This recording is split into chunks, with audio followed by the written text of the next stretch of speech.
Pak, bicara soal mebel, ini kan Amerika Serikat ini baru aja memberikan kabar yang cukup mengejutkan ya, ternyata inflasinya ini jauh lebih tinggi dibandingkan ekspektasi pasar.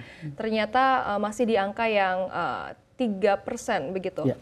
Nah, kemudian AS ini menjadi pasar yang cukup besar untuk industri mebel begitu ya Pak betul. ya? Pasar terbesar dunia lah. Seberapa besar Pak dampaknya dengan inflasi Amerika Serikat? Indonesia ini sebenarnya masuk ke 52% ekspor kita nih ke Amerika Serikat. Baik. Ya. Jadi persoalannya bukan dari inflasi sebetulnya. Kalau yang kami hadapi justru daya saing kita dengan Vietnam atau Cina atau bahkan Malaysia itu kalah. Jadi inflasi itu mungkin lebih menyasar ke produk yang low market dalam pengertian bukan di kelas premium ya atau di kelas menengah atas ya. Tapi kalau market Amerika ini kan banyak sekali dari kelas menengah atas dan bawah itu. Ya. Barang-barang Indonesia relatif masuk di menengah atas. Ini nggak terlalu terganggu. Ya, persoalannya lebih ke bagaimana daya saing kita dengan negara tetangga ya. Dalam hal ini regulasi kita yang harus betul-betul lebih baik sehingga buyer-buyer itu datangnya ke Indonesia gitu ya. Kalau kita komparasi harga dengan Vietnam kan kita kalah, kenapa? Karena instrumen kita memang jadi lebih panjang ketimbang di Vietnam ya. Baik, wow ini 52% lebih dari setengahnya ya Pak ya, berarti memang lebih, pasarnya besar sekali, besar sekali ya Pak? Pasar Amerika itu lebih dari 250 miliar dolar dan Cina sama Vietnam memimpin di sana. Ya. China dan Vietnam memimpin di sana. Apa yang seharusnya Indonesia perbuat nih Pak? Bisa mengalahkan mereka? Ya sekarang kita lihat. Vietnam bisa mencapai mungkin udah mendekati 14 miliar dolar ke Amerika saja tuh. 14 miliar US dollar? Ya, kita Indonesia 2,5 miliar dolar ya ke seluruh dunia. Jadi artinya jauh. Jauh. Coba kita lihat apa yang dimiliki Vietnam. Oh, 20 tahun yang lalu mereka sudah punya FTA kepada Amerika Serikat, Free Trade Agreement. Kita nggak punya sampai hari ini. Lalu kita lihat FTA-nya ke Uni Eropa juga sama, mereka sudah jauh lama. Perjuangan untuk mendapatkan komitmen bilateral ya, itu sampai hari ini belum terjadi. Sehingga apa? Barang-barang dari Indonesia, baik ke Eropa, ke Amerika, rentan kena pajak. Itu poinnya sebenarnya. Kan kalau kita dapatnya kan GSP namanya. Kemungkinan bisa berubah GSP itu. Nggak stabil. Bisa diberikan biaya juga. Pajak kadang-kadang 0, kadang-kadang 5, mungkin kadang-kadang 10 bisa berubah. Tapi kalau FTA permanen kan. Selama hubungan diplomatik ini terjadi. Itu poin perjuangan negara yang paling mendasar kalau menurut saya.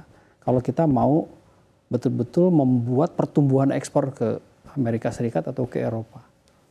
FTA kita baru dengan mana ya? Mungkin dengan Uni Eropa, Uni Emirat Arab barangkali ya. Ada kita CEPA dengan Australia, dengan New Zealand. Tapi kemungkinan mereka yang diuntungkan karena mereka bertambah dong. Marketnya 280 juta jiwa ketimbang kita. Itu adalah peluang sebetulnya buat kita kalau kita bisa naikin kompetensi kita untuk masuk ke sana. Tapi sebetulnya kalau kita lihat dari tadi ekspor nasional kita ke Amerika Serikat sebetulnya dan ke Eropa, FTA itu justru lebih signifikan kalau dengan negara yang besar seperti Uni Eropa atau Amerika Serikat. Baik, Pak Sobur, terkait dengan regulasi yang sebetulnya masih harus dibenahi lagi oleh pemerintah, apakah dari HIMKI sendiri sudah ada dialog atau sudah ada diskusi begitu Pak terhadap pihak dari pemerintah, apakah sudah ada solusinya atau seperti apa? Kita selalu, bahkan kita malah mungkin lebih intensif ya ketimbang teman-teman yang lain mungkin kepada Kementerian Perindustrian kita kayak rumah sendiri lah. Selalu kita sampaikan, tapi terkadang kan juga misalnya tadi kasus SPLK ya. Itu kan adanya di LHK dan adanya di perdagangan yang ujungnya nanda tangan. Perindustrian nggak setuju itu, tapi di sini Menko Pembinanya Marinvest misalnya setuju, gimana itu kan kontradiktif. Ada satu interdep yang harus lebih rapi supaya apa? Satu keputusan itu betul-betul dihitung, diolah secara detail dan rapi oleh semua kementerian yang tujuannya sama misalnya. Apa itu? Efisiensi. Jadi saya tentu mendukung Kementerian Perindustrian dalam konteks ini. Tapi pemilik kebijakan ujungnya di perdagangan. Kan perdagangan yang endorse yang tanda tangan terakhir itu. Jadi kita minta misalnya apa? SPLK nggak perlu di ujung, cukup di hulu aja. Ya, buat apa? Nggak ada manfaatnya.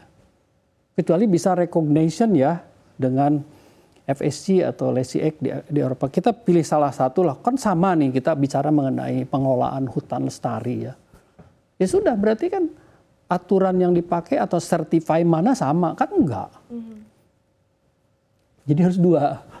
Ini mandatori harus kita jalankan, kalau enggak dicegat di pelabuhan kan. FSC karena mau masuk negara orang itu dipilih oleh mereka. Jadi pengusaha ini berat sebetulnya untuk bisa bertarung gitu.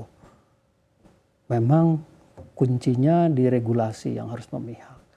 Jadi saya percaya dengan pemerintah yang baru akan lebih peka lah terhadap situasi ini.